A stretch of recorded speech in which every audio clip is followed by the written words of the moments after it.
Hai teman semua, di sini kita akan membahas pengangguran dan tingkat alamiahnya. Now, check it. Badan Pusat Statistik mengelompokkan dari setiap rumah dalam 3 kategori. Pertama, pekerja. Disebut sebagai orang yang bekerja apabila seseorang menghabiskan beberapa hari dalam seminggu untuk mengerjakan pekerjaan yang akan dibayar kemudian. Kedua adalah tidak termasuk angkatan kerja. Disebut tidak termasuk angkatan kerja apabila dalam kegiatan sehari-hari seseorang tersebut berlaku sebagai pelajar, ibu rumah tangga, serta mendiang. Ketiga, pengangguran. Disebut sebagai pengangguran apabila seseorang sedang berhenti bekerja atau sedang mencari pekerjaan. Badan Pusat Statistik melakukan data yang akan digunakan untuk mengetahui berapa jumlah angkatan kerja, tingkat pengangguran, dan tingkat partisipasi angkatan kerja yang ada di Indonesia. Angkatan kerja dapat diketahui dengan cara menjumlahkan jumlah orang yang bekerja dan jumlah orang yang tidak bekerja. Tingkat pengangguran dapat diketahui dengan cara membagi antara jumlah orang yang tidak bekerja dengan angkatan kerja dikalikan 100%. Tingkat partisipasi angkatan kerja dapat diketahui dengan cara membagi antara jumlah angkatan kerja dengan populasi penduduk dewasa dikalikan 100%. Apakah menurut Anda mengukur tingkat pengangguran dalam perekonomian terlihat mudah?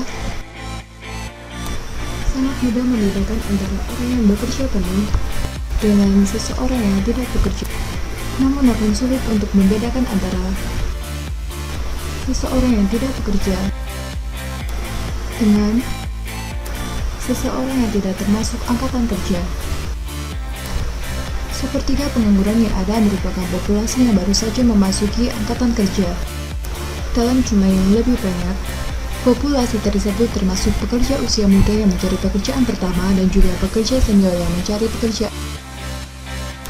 Apakah pengangguran benar-benar soal pengangguran? Tidak semua pengangguran memanglah pengangguran. Bila jadi sebagian orang yang mengaku sebagai pengangguran sebenarnya ingin bekerja. Orang-orang ini mungkin telah berusaha mencari pekerjaan namun menyerah karena gagal. Orang semacam ini disebut dengan pekerja putus asa. Sebagian besar masa pengangguran berlangsung sebentar, dan sebagian pengangguran yang diamati pada sembarang periode bersifat jangka panjang. Kebanyakan orang yang menjadi pengangguran akan segera mendapatkan pekerjaan. Sekarang, Anda seharusnya sudah lebih memahami apa yang dimaksud dengan pengangguran.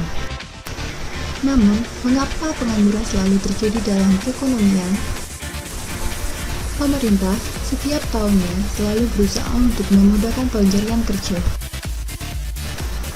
Namun, tingkat pengangguran tidak akan pernah mencapai angka 0. Pekerja memerlukan waktu lebih lama untuk memperoleh pekerjaan yang paling cocok bagi mereka. Proses tersebut disebut dengan pencarian kerja. Selama pencarian kerja, seseorang akan menjadi pengangguran.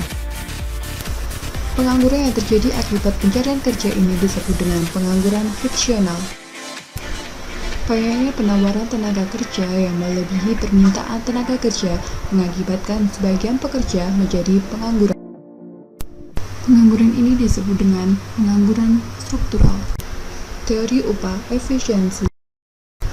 Dalam teori ini dijelaskan, dengan membayar upah di atas titik keseimbangan akan menguntungkan bagi pihak perusahaan.